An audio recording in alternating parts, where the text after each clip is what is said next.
Here we are. Welcome, everybody, to the Hooky Handicapping Podcast. I'm Jim Watkins, along with Matt Ablin. But that's the last time we'll say Ablin. We'll call him Matt from now on.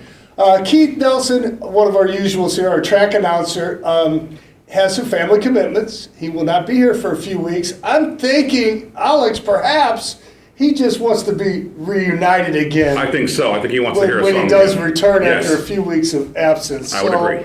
Anyway, we miss Keith. We're glad to have Matt here. Absolutely. Matt embodies kind of what we have here. We have such strong fans. Matt is a horse enthusiast.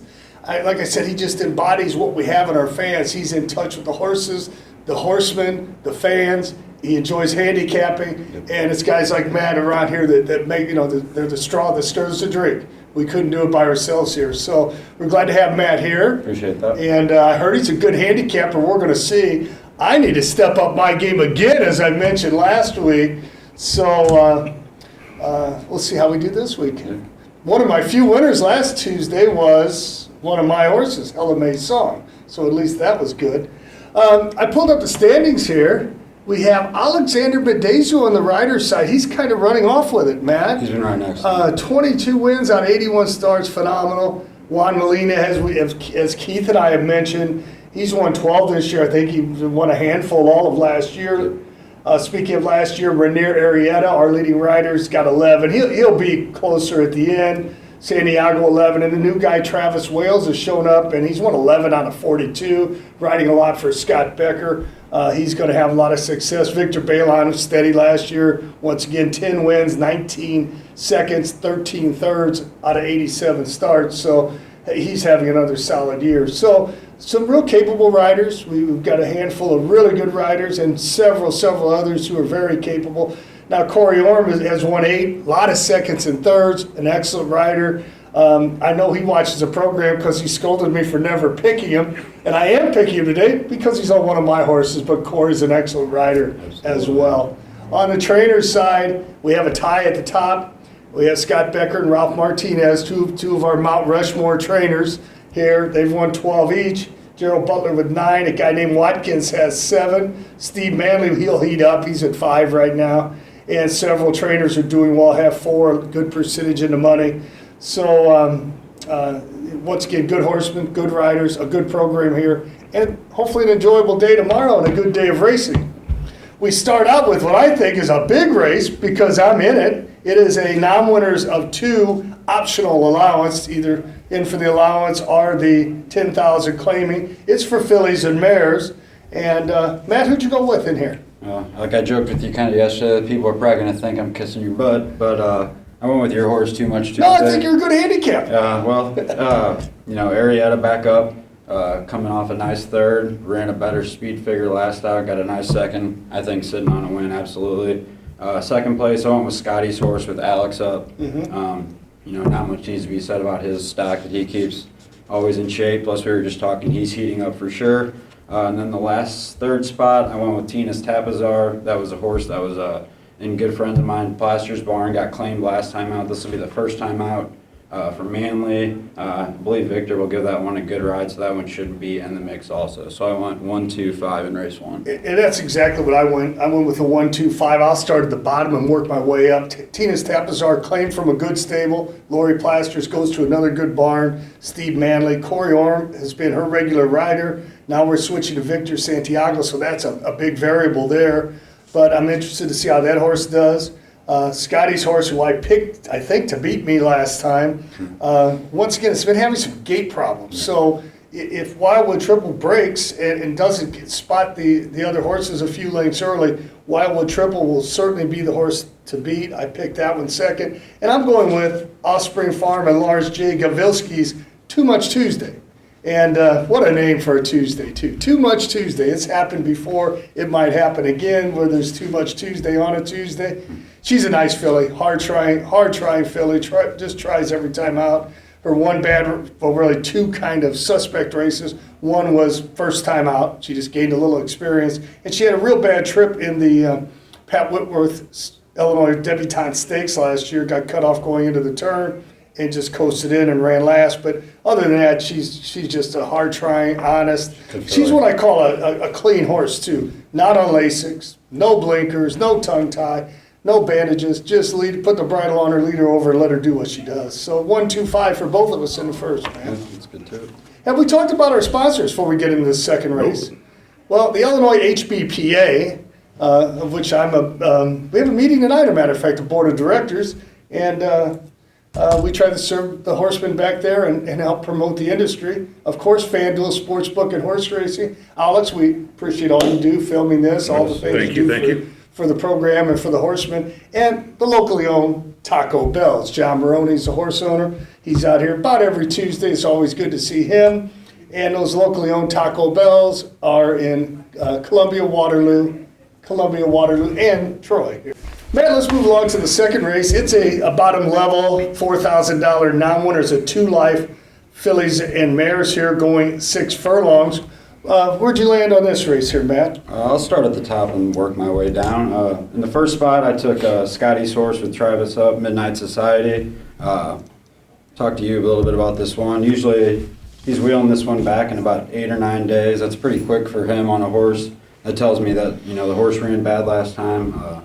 So I expect that one to, pick up the top spot this time. In the second spot, I went with Liquor Cat. That's Mike Durham's horse. It looks like it was down at Will Rogers. Ran some pretty good races. Broke its maiden down there. Ran another race down there that was even. Came here and ran a second place with Victor Santiago up. So I believe that one will challenge for the top spot.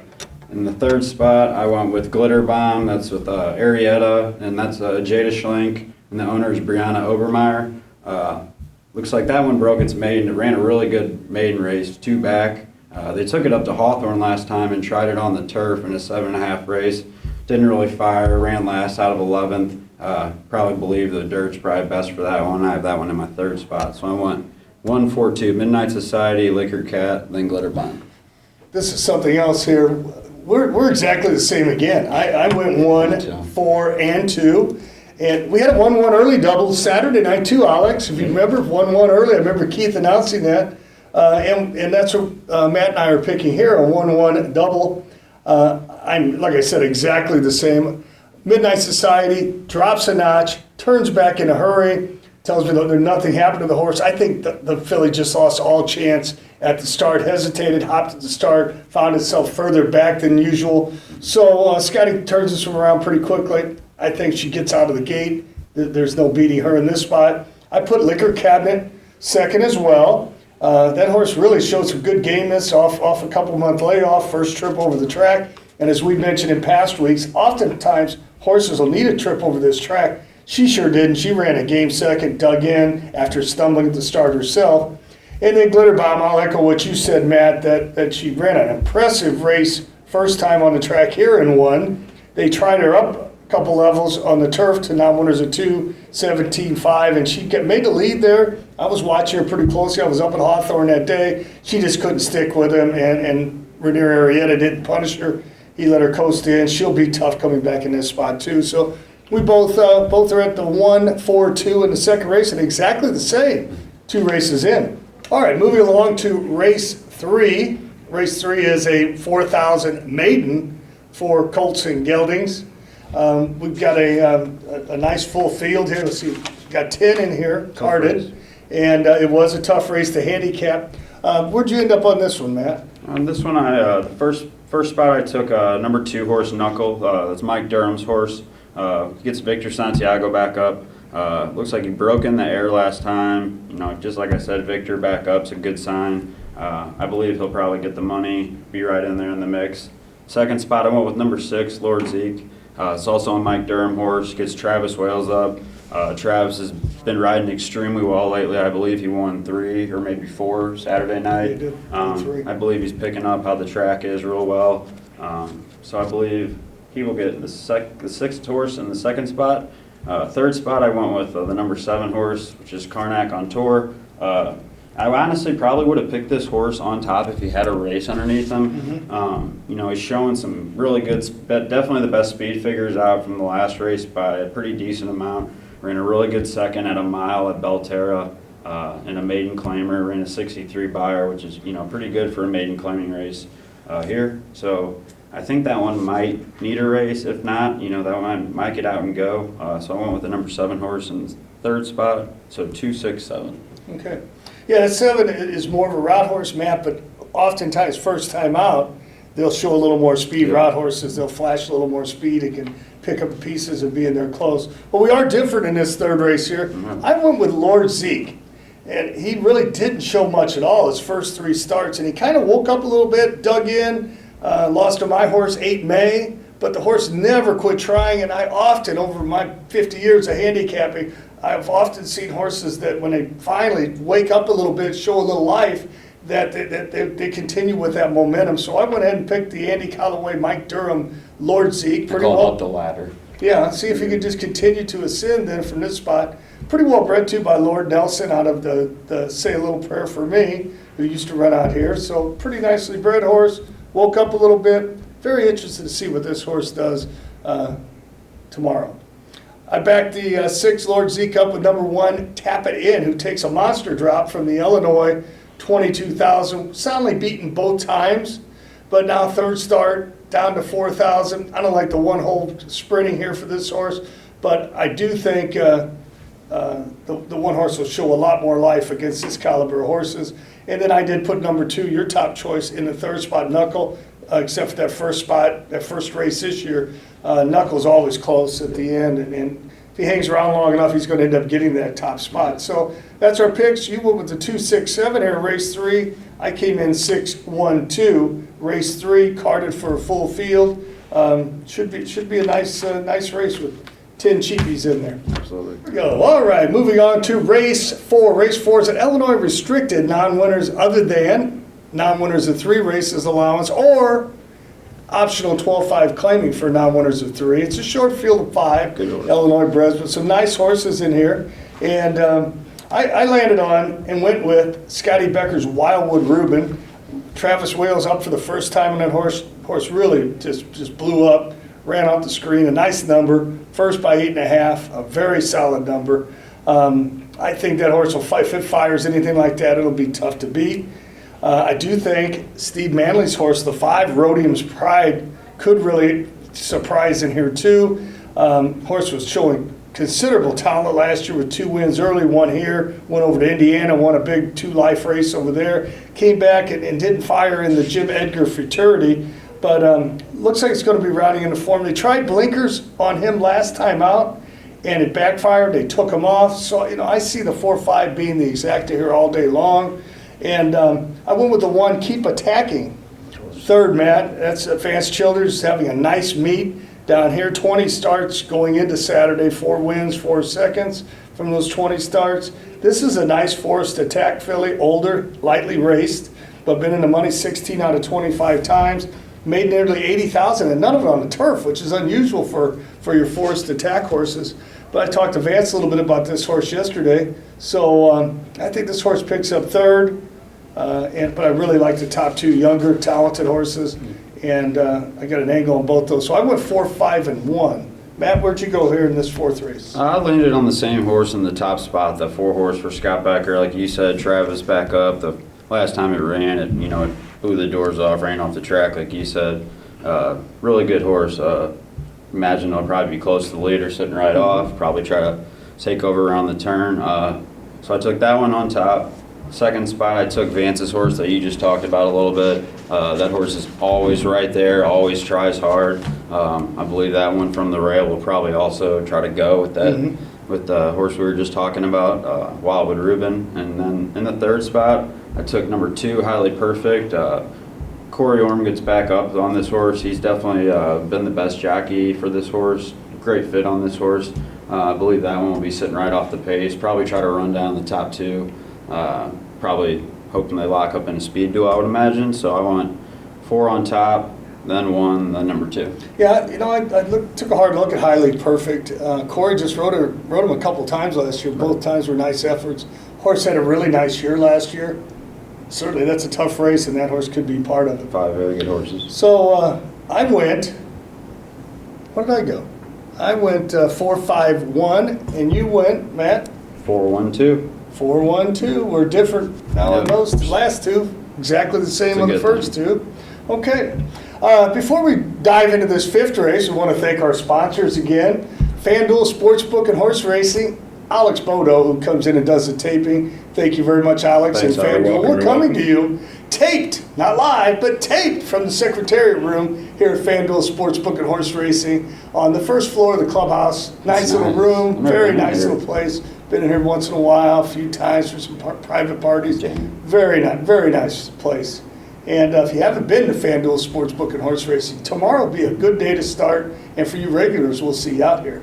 Also, the Illinois HBPA, Horsemen Helping Horsemen, and your locally owned Taco Bell's, Columbia, Waterloo, and Troy. Alrighty, race 5 is a non-winners of 2 life, bottom level, $4,000 claiming condition race, 10-horse field carded. Matt, where'd you go here in race number 5? Race number 5. Top spot, I took number 3, Ralph's horse, Lord Grantham, with the top jockey, Alexander Bendezu up. That horse was facing a lot tougher, coming from claiming and starter races in Oaklawn, and then a claiming race in Indy, was tougher. Ran decent, drops down here, versus a little bit easier. So on top, I took number 3. Second spot, I took your horse, Jimmy, number 8 May, fitting. Corey up, I believe he fits this horse great. This is the up the ladder angle, as I call it with you, just broke the maiden. The time before that, runner's pretty good second. This one definitely wouldn't surprise me if this one gets in the winner's circle either. I think the 3 and 8, you could probably box those for an exacta, and it'd be a pretty good bet in my opinion. So I went with your horse in the second spot, 8 May. And then on the third spot, I went with Smooth Attack, the number 7 horse, which is Vance's horse, another attack horse, running on the dirt. Was running allowance last time, facing a little tougher, broke its maiden 2 back here. You get Victor Baylon up, who's great on Vance's horses. So I went with number 7 in the third spot. And the fourth spot, I just filled this in because we have such a large field. I went with number 9, which is Inside the Circle. That's Harry Lynch's horse with Rashawn Blanc up. And that one's been running last time out, a good second. I put that one, horse runs that race back. I believe he'll be right there. Another, pretty tough field. I do believe the top 2, like I said, Ralph's horse and your horse, that would be a pretty good exacta box in my opinion. So I went 3, 8, 7, 9 in race 5. Yeah, very balanced race, Matt. I, of course, am going to pick my horse again, 8 May. It's a good horse. And I go against one of my betting angles that, I think it's a tough jump from a maiden victory to going against winners for the first time. But there's a couple things you look at. This horse really, seeing him every day in the barn, or about every day, he really woke up and he's gained a lot of confidence for that victory, and he did so impressively and easily. So he won by 4 with a lot of horse left, and he seemed to really perk up and wake up and become confident after that win. So I think there's a chance he can come right back and win it. I also like the Harry Lynch horse from the outside, Inside the Circle. Doesn't like to win, 1 for 29. We'll put those 9 seconds and 7 thirds there, Always right and he's there. always close. So I threw him in second. Certainly the 3 horse, my third choice, your top choice, Lord Grantham. Ralph Martinez trained, Alex Bendezu riding, the 2 leaders there, the trainer leader and the riding leader, and a horse that's going to like this company a lot better. He's certainly the horse to beat. Look for the 3 to beat. Mighty tough to beat in there, and I'm going to try and beat him. So you went 3, 8, 7 and threw the 9 in for 4th. I went 8, 9, 3 in this spot, and this is a very good race to bet. I think it's a balanced field. It's a big field, and somebody could make some money in there on the trifectas Absolutely. and exactas, and even your across-the-board bets. So your 5th race, a good wagering race, a good race to watch, even though it's cheaper level horses. And like I said, very balanced. Bet that 10-cent super. There you go. Bet that 10-cent super. All right. Race 6. Race 6, another optional allowance race. Non-winners of a race other than maiden claiming starter or Illinois bred in full, or non-winners of 3 races are an optional claiming of $5,000. This is for fillies and mares. A very tough race here. Some nice horses in race 6. Where'd you go with this, Matt? This is a very tough race, like you said. I felt like the second half of this card, you really get some value. Betting the bigger races, especially. Race 6 is top spot. I went with number 1. Probably going to try to beat the horse that'll probably go off as the favorite. So I took Awesome Birdie, the number 1 in the top spot. That's Kenny Jansen. That's Jamie's horse with Corey Orm up. I love those connections. Kenny's been having a good meet. I know Jamie's been having some good numbers too. I know you train for him. And Corey Orm, speaks for himself. That one's coming out of some, probably tougher at Oaklawn. Ran a real good second out of 12 at Oaklawn, claiming race. If he runs that race here, I believe he'll win. Also won 3 back at Oaklawn in a claiming race. It's really not easy to take our horses up here and run down there. There's some really, really tough company up there. So top spot, I went number 1. Second spot, I went with the horse I believe will probably go off as, 3-2 or even money favorite. That's the number 5, Dixie Penny for Scott Becker, Alex Mendezu. Top connections, top jock, tied for top trainer. If you come here, you know who Scott Becker is. Great trainer, great connections. Charles Ritter and Scott Becker's horse. That one's also coming from Oaklawn for some starter company. Ran a claiming race down there last time. All good races. And then third spot, I went number 4, Tapacito. That's Mike Durham's horse with Victor Santiago up. Actually had a win last out in an allowance race. Ran a good number. Runs that race back. He'll be right there. This race I figured was really tough. You can probably get a little bit of value if you can beat the favorite, which in my opinion I believe will probably be the 5. So race 6, I went 1-5-4. You got Jim? Yeah, we're close. Yeah. I went 5-1-6, but I looked at the 4 pretty hard too. Tapacita. That was a really strong effort last time, and technically a drop here going into in for the 5,000, staying in a similar type condition. But yeah, I went 5-1-6. Dixie Penny and Awesome Birdie, as you mentioned, Gavilski Jansen there with the 1 Awesome Birdie, Scott Becker with the 5. Those 2 were keeping better company over the winter. I really think that's probably a pretty good exacta there. You're going 1-5. I go 5-1. Little box. Try box 1-5-4. The other one that just keeps catching my eyes. I picked this horse last time out, Tortuga Island. Also Scott Becker. This horse showed some real ability last year. As a 2-year-old here, this filly did. They tried her against some heavy-headed horses in December down at Oaklawn. I think they might have broke her heart just a little bit. Scotty went to, he's had front bandages on and off. He's tried to blinkers the last 2 times. Now he went to LASIK the last time. So he'll definitely figure it out. She'll get it back on a roll and get her confidence back. I threw her in 3rd just to be able to mention her, but I do think the 1-5-5-1 are the horses to beat there. Yep, very good. And Dixie Penny to 5. I ended up leaning towards the 5. She has 8 wins out of 41 starts. And you look at the 1 Awesome Birdie, 5 out of limited starts, 13. So they know how to win, and that's why I put them ahead of the 6 in here. With those, they got some lead in their hiney, if you will. Yes, sir. Hey, our sponsors, before we hit this last race, remember Taco Bell. I like the soft tacos. They're pretty good, Matt. A lot of people, like I said, go all over the menu. I stick with the soft tacos. Crunchwrap Supreme. Oh, no tomatoes. But yeah, I'm going to venture off those soft tacos one of these days. Thank you, John Maroney and Taco Bell, Columbia, Waterloo, and Troy, and our HBPA here, local Illinois affiliate, and FanDuel Sportsbook and Horse Racing. Best place around. Let's look at the 7th and final race. Matt, I like this race, handicapping. So I'm going to listen to you first, but then I'm going to come in with weigh in on my selection. This was a neat race to handicap for me. That I agree. I believe if you get the winner. For some reason, I've been saying this for a long time. It seems like in the 7th race at FanDuel, we always get a price. It really is weird. I've been watching it for a while. I don't know what it is, but it seems like you always get a number in the last race. There's always a lot of horses. It seems like you get a nice super, nice try. On top spot, I went with number 10, Star of Kodiak. It's a Max Quinones horse. Frank Reyes up. I know Frank's been bouncing back between here and Hawthorne. He rode a lot here last year. Very good jockey, very good rider. He's been winning up at Hawthorne, doing great. That horse is, from Hawthorne. They're bringing this one down here. It ran a great race last time. Put up a 88 buyer, got a first. At two back, they tried him on the turf out of 4-horse race. It seems like it was probably just kind of a try and see what it has, and they put it back on the dirt, and I think the horse really appreciated the dirt, showing Frank Reyes and Max Quinones have a 25% jockey trainer win rate, and this horse has really been doing well in the past. It's an 8-year-old, and it says here his career best buyer was a 104, so that tells me that horse, was cooking. So I have the number 10, Star of Kodiak, in the top spot. On the second spot, I went with number 3, Sunny Is Not So Funny. That's Juan Molina, Don Bentler owns and trains.